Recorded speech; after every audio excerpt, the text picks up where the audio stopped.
Today is Thursday, February 20th. I'm Marissa. And I'm Olivia. And here's what's going on at CHS today. Today is National Tug of War Day. Chocolate and Mint Day. Lash Day. And Vet Girls Rock Day.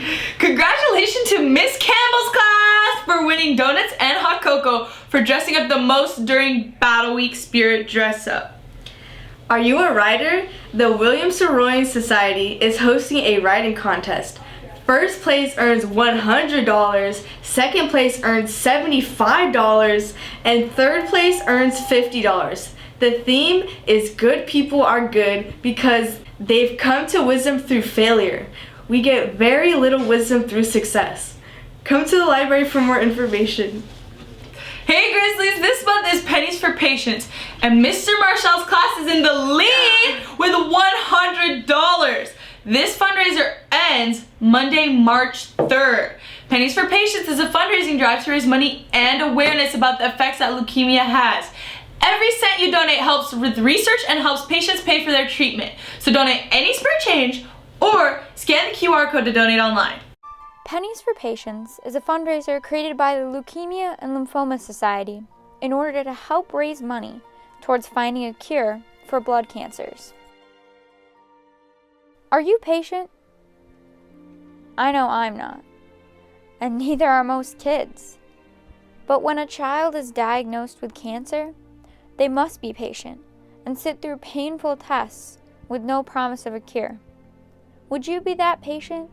Would you sit through treatments with no guarantee of success? Would you be able to endure the painful side effects of some treatments?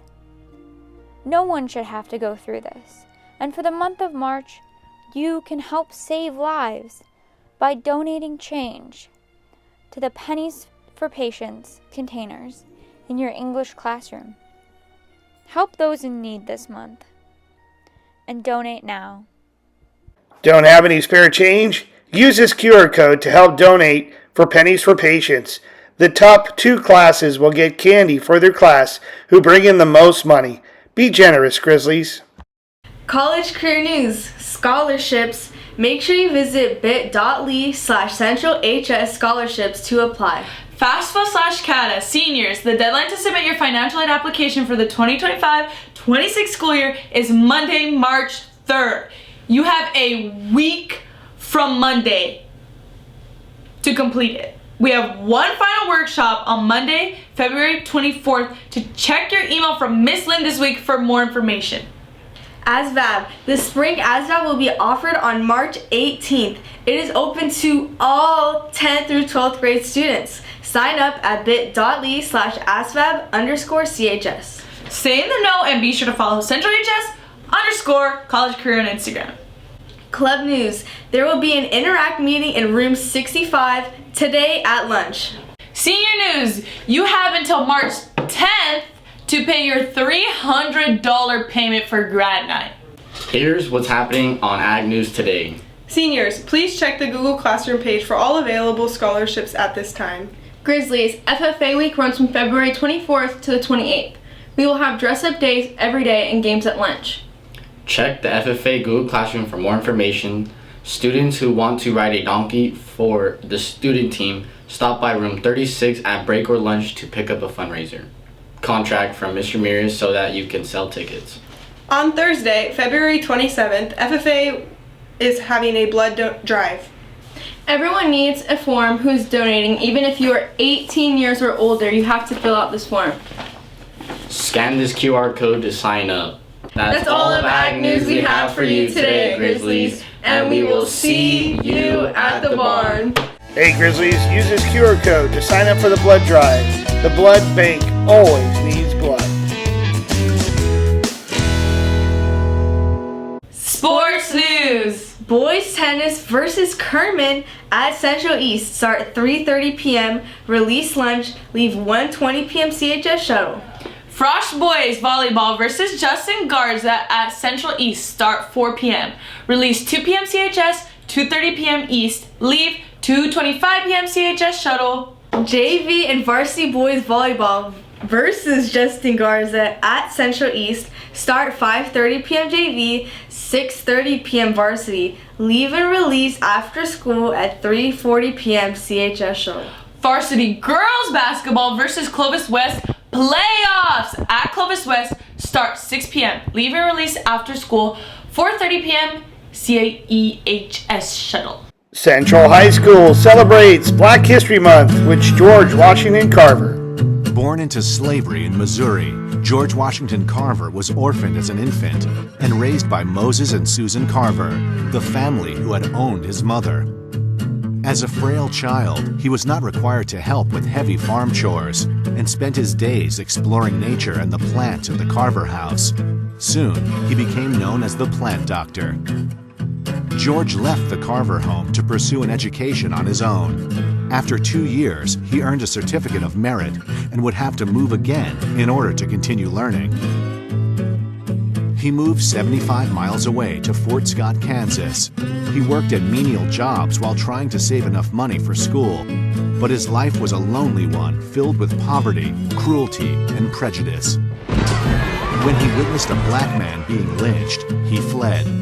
He had been accepted to Highland College in Kansas, but on arrival, he was turned away because of his race. In 1886, he settled on a farm in Ness County, Kansas.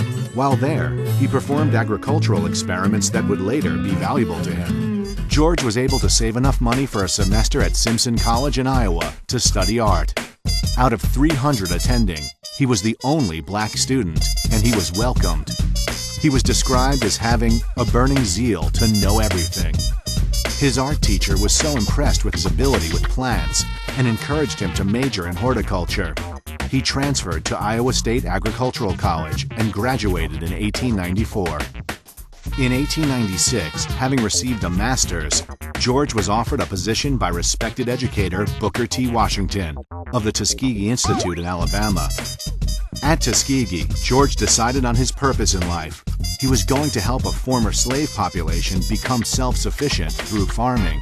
Carver had been trained in Iowa in the natural sciences, in botany, and as a scientist and an investigator, Carver was a deeply practical man.